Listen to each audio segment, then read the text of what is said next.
মেষ রাশির মাসিক রাশিফল জুন মাসটি কেমন যাবে সেই বিষয়ে আলোচনা করব। এবং এই জুন মাসে আমরা দেখতে পাচ্ছি মেষ রাশির জাতক জাতিকাদের যে গোচর কুণ্ডলী, সেই গোচর কুণ্ডলীতে কয়েকটি গ্রহের কিন্তু রাশি পরিবর্তন কিংবা কয়েকটি গ্রহ যে অস্ত ছিল তার কিন্তু উদয় হচ্ছে, সেই বিষয়ে আজ আমি তুলে ধরব। অতএব আমরা যদি চারটিকে ভালোভাবে অ্যানালিসিস করি তাহলে কিন্তু মেষ রাশিতেই আমরা দেখতে পাচ্ছি যে মঙ্গল গ্রহের অবস্থান এই জুন মাসে রয়েছে। এবং তৎসঙ্গে আরও যে বিষয় দেখতে পাচ্ছি সেটি হচ্ছে দেবগুরু বৃহস্পতি বৃষ রাশিতে কিন্তু 3রা জুন উদয় হচ্ছে। তার ফলে মেষ রাশির অনেক কিছুই লাভবান হওয়ার যোগ রয়েছে। আরও যে বিষয়টি দেখতে পাচ্ছি সেটি হচ্ছে যে রবি গ্রহ 14ই জুনের পর কিন্তু মিথুন রাশিতে অবস্থান করবে এবং বুধ গ্রহ 14ই জুনের পর কর্কট রাশিতে অবস্থান করে। এই সব মিলিয়ে কিন্তু আমাদের আজ বিচার বিশ্লেষণ এবং মেষ রাশির 6ষ্ঠ রাশিতে কেতু গ্রহ ও দ্বাদশ রাশিতে রাহু গ্রহ অবস্থান করছে, মানে মীন রাশিতে রাহু গ্রহ অবস্থান করছে এবং মেষ রাশির একাদশ হাউসে শনিদেব বিরাজমান, কুম্ভ রাশিতে শনিদেব বিরাজমান। তো আমরা এবার দেখছি যে দেবগুরু যেহেতু মেষ রাশির 2nd হাউসে বিদ্যমান এবং এখন অস্ত আছে, 3রা জুন কিন্তু দেবগুরু বৃহস্পতি তার স্বমহিমায় উজ্জ্বল হবে কিংবা প্রকাশিত হবে। তার ফলে দেবগুরু বৃহস্পতির পাওয়ার কিংবা ক্ষমতা অনেকাংশেই বৃদ্ধি পাবে। যে সমস্ত বন্ধুগণের বিভিন্ন প্রকারের কর্মসংস্থানের ক্ষেত্রে বাধা কিংবা কাজের ক্ষেত্রে বাধা বা আটকে যাওয়া টাকা কিন্তু এই সময় আপনাদের ফেরত পাওয়ার যোগ রয়েছে।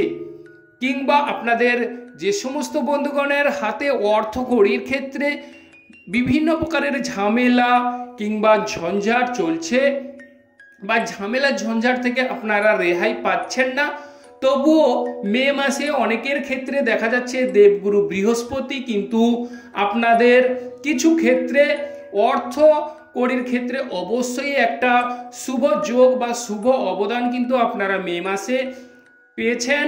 এবং এই জুন মাসে আপনারা আরও বড় বা আরও ভালো লাভ বা লাভের যোগ কিন্তু আপনারা দেখতে পাবেন। তো সব কিছুই অ্যাস্ট্রোলজি ভিত্তিক। অতএব মেষ রাশির কিন্তু শ্বশুরবাড়ির সাহায্য কিংবা সহানুভূতি আপনারা পেতে পারেন বা শ্বশুরবাড়ির সঙ্গে আপনাদের ভাব ভালোবাসা বৃদ্ধি পাবে। বিশেষ করে যারা 5-6-এ পড়াশোনা করছেন তাদের ক্ষেত্রেও এই সময় পড়াশোনায় মনোযোগী হবে কিংবা পড়াশোনায় আপনারা ভালো রেজাল্ট করতে পারবেন। এরপর বলি যারা ক্রয় বিক্রয়ের সঙ্গে যুক্ত আছেন, ক্রয় বিক্রয়ের ক্ষেত্রে অবশ্যই একটা ভালো বা ক্রয় বিক্রয়ে শুভ ফল আপনাদের অবশ্যই মিলবে। ক্রয় বিক্রয়ে আপনারা মোট কথা মেষ রাশির জাতক কিংবা জাতিকারা এই জুন মাসে আপনারা সাফল্য লাভ করবেন এবং হাতে প্রচুর পরিমাণে অর্থ গড়ির একটা সংস্থান বা জোগাড় হবে এবং আপনাদের মুখের ভাষা মিষ্টি হবে।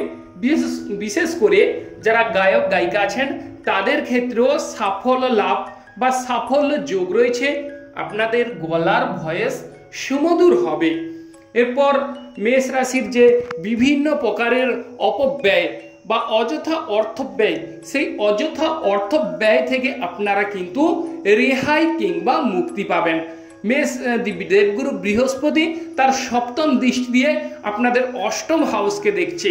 তার ফলে আপনাদের কিন্তু অপব্যয় থেকে আপনারা কিন্তু রেহাই পাবেন। এবং যদি দেখা যায় যে শরীর স্বাস্থ্য কেমন যাবে, শরীর স্বাস্থ্য আগের তুলনায় অনেকটাই উন্নত হবে কিংবা ডেভেলপ হবে। আরও যে বিষয়টি সেটি হচ্ছে মামলা মোকদ্দমায় অবশ্যই আপনারা জয়লাভ করবেন, মামলা মোকদ্দমায় শুভ ফল পাবেন এবং 12ই জুনের পর থেকে আপনাদের কিন্তু পাণ্ডিত্যের যোগ দেখা যাচ্ছে, বা সর্ব জায়গায় বা সর্বস্থানে কিংবা যেখানেই যাবেন সেখানেই কিন্তু পূজ্য হিসাবে আপনারা ভূষিত হওয়ার যোগ রয়েছে। কারণ ওই সময় কিন্তু আপনারা বুধাদিত্য যোগ আপনাদের পেয়ে যাচ্ছেন বা বুধাদিত্য যোগের সৃষ্টি হচ্ছে। সেক্ষেত্রে মেষ রাশির কিন্তু অবশ্যই সাফল্য লাভ হবে। 12ই জুন থেকে আপনারা অনেকাংশে মনের ইচ্ছা পূরণ হওয়ার যোগ রয়েছে। এবং মেষ রাশির কিন্তু যদি দেখা যায় তাহলে 3rd হাউসে যারা লেখক লেখিকা আছেন তাদের ক্ষেত্রেও সাফল্য, যারা নেট কানেকশনের সঙ্গে যুক্ত আছেন তাদের ক্ষেত্রেও ভালো রেজাল্ট দেখা যাচ্ছে।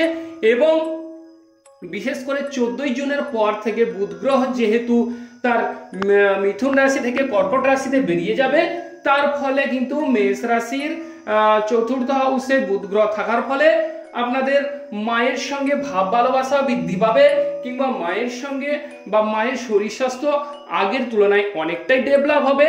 কিংবা যারা বাড়িতে বসে কর্ম করেন, ছোটখাটো শিল্প কলকারখানার সঙ্গে যুক্ত আছেন, লিগ্যাল বাড়ির কাছাকাছি, তাদের ক্ষেত্রেও কিন্তু এই সময় অত্যন্ত সুন্দর ফল মিলবে। বা বাড়িতে বসে যারা কর্ম করেন তাদের কিন্তু রোজগার বৃদ্ধি পাওয়ার যোগ রয়েছে। কিংবা যারা ভাবছেন বাড়ি গাড়ি করার কথা চিন্তা করছেন তাদের ক্ষেত্রে এই সুবর্ণ সুযোগ কিন্তু আসতে চলেছে। 12ই জুন কিংবা 14ই জুনের পর থেকে বা 14ই জুন থেকে আপনারা কিন্তু অনেকটাই সাফল্য বা বাড়ি গাড়ি লাভ করবেন। কিংবা যদি দেখা যায় যে স্থানান্তরিত হওয়ারও যোগ রয়েছে, বা উচ্চ পদে আপনারা আসীন হওয়ার যোগ দেখা যাচ্ছে মেষ রাশির জাতক কিংবা জাতিকাদের। আরো যে বিষয়টির উপর আমরা চোখ রাখবো সেটি হচ্ছে আপনাদের পঞ্চম মানে প্রেম জীবন কেমন যাবে। প্রেম জীবনের অধিপতি হচ্ছে রবি গ্রহ। সেই রবি গ্রহ কিন্তু আপনাদের 14ই জুনের পর কিন্তু মিথুন রাশিতে অবস্থান করছে। সেক্ষেত্রে প্রেম জীবনে ঝামেলা ঝঞ্ঝাট মিটে যাওয়ার যোগ রয়েছে। প্রেম জীবনে যদি কোনো ঝামেলা ঝঞ্ঝাট থেকে থাকে তাহলে এই সময় ঝামেলা ঝঞ্ঝাট মিটিয়ে নেওয়ার চেষ্টা করুন। অবশ্যই আপনারা প্রেম জীবনে সাফল্য লাভ করবেন, কিংবা একে অপরে নিবিড়ভাবে কাছে পাওয়ার যোগ রয়েছে। প্রেম জীবন আপনাদের কিন্তু স্বর্গীয় প্রেমে রূপান্তরিত হওয়ার যোগ রয়েছে।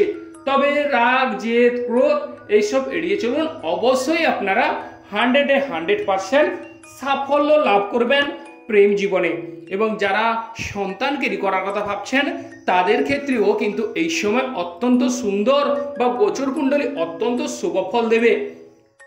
সন্তানদের সাহায্যে আপনাদের মনের ইচ্ছা পূরণ হতে পারে, কিংবা সন্তানরা এমন কোনো কর্ম করলো যেখান থেকে আপনাদের ভাব ভালোবাসা অনেকটাই বৃদ্ধি পাবে, কিংবা মান সম্মান ও যশ বৃদ্ধি পাওয়ার যোগ রয়েছে।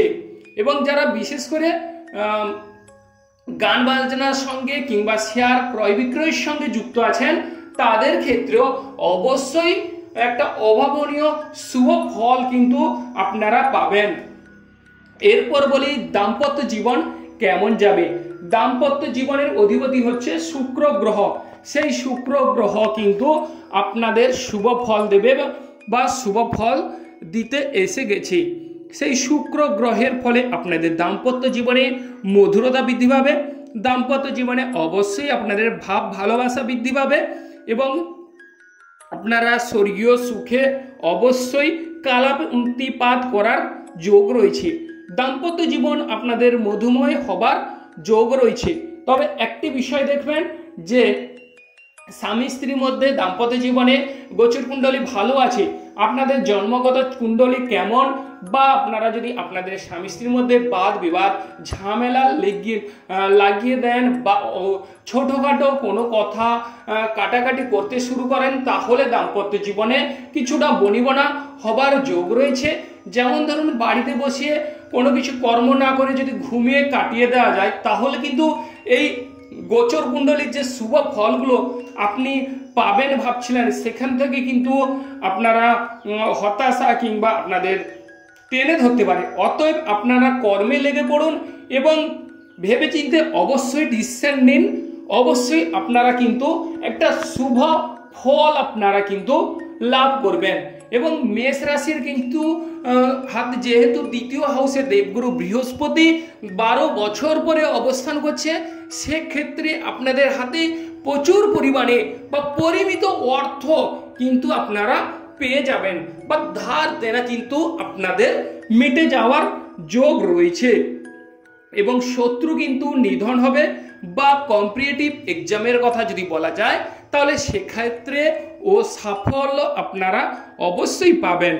এরপর বলি শেয়ার ক্রয় বিক্রয়ের ক্ষেত্রে বা শেয়ার মার্কেটের ক্ষেত্রেও আপনারা কিন্তু এই জুন মাসে সাফল্য লাভ করবেন। বা বিশেষ করে আরও একটি বিষয়, সেটি হচ্ছে অবিবাহিত ব্যক্তিদের বিবাহের সম্ভাবনা সূচিত করছে, বিবাহিত জীবনও সুখের হওয়ার যোগ রয়েছে। আরও একটি যে বিষয় সেটি হচ্ছে মেষ রাশি 3টে নক্ষত্র দিয়ে গঠিত, যারা অশ্বনী নক্ষত্রের জাতক মানে কেতু নক্ষত্র, তারা দেবগুরু বৃহস্পতি যেহেতু আপনাদের ষষ্ঠ হাউসে দেবগুরু বৃহস্পতি দৃষ্টি দিচ্ছে, সেক্ষেত্রে অবশ্যই আপনারা জুন মাসে সাফল্য লাভ করবেন। এবং সমস্ত রকমের কম্পিটিটিভ এক্সামের ক্ষেত্রে আপনারা অবশ্যই এগিয়ে যাবেন বা উত্তীর্ণ হবেন, বা আপনাদের শরীর স্বাস্থ্য আগের তুলনায় অবশ্যই মজবুত হবে এবং রোগ প্রতিরোধ ক্ষমতা বৃদ্ধি পাবে, কিংবা শত্রু এই সময় বন্ধু বা মিত্রর মতন আচরণ করার যোগ রয়েছে। এরপর যারা ভরণী নক্ষত্রের জাতক, তারা হচ্ছে শুক্র নক্ষত্রের জাতক, অর্থাৎ তাদের কিন্তু এই জুন মাসে অবশ্যই আপনারা অল্প প্রচেষ্টায় সমস্ত কিছু পাওয়ার যোগ রয়েছে। আর যারা কৃত্তিকা নক্ষত্রের জাতক, তারাও কিন্তু এই জুন মাসে আপনাদের থার্ড হাউসে রবি গ্রহ অবস্থান করছে এবং বুধাদিত্য যোগ আছে। যাদের চার্টে বুধাদিত্য যোগ আছে তারা জ্ঞানী, বিদ্বান এবং পণ্ডিত হিসাবে অবশ্যই পূজ্য হবেন, বা সকল স্থানে আপনারা সম্মান পাবেন, কিংবা আপনাদের কিন্তু কোয়ালিফাই অনেকটাই উচ্চ লেভেলে কিন্তু বৃদ্ধি পাওয়ার যোগ রয়েছে, বা যেখানেই যাবেন সেখানে মান সম্মান ও যশের কিন্তু আপনারা দাবিদার হবেন। এরপর বলি যে সমস্ত বন্ধুগণ আমার চ্যানেলে দেখছেন তারা আমার চ্যানেলটিকে সাবস্ক্রাইব করবেন, পাশে রাখা বেল আইকনটি বাজিয়ে দেবেন, যাতে করে অন্যান্য নোটিফিকেশন সর্বপ্রথম আপনারা পেতে পারেন। লাইক এবং শেয়ার করবেন। ওম নমঃ শিবায়, হর হর মহাদেবায় নমঃ।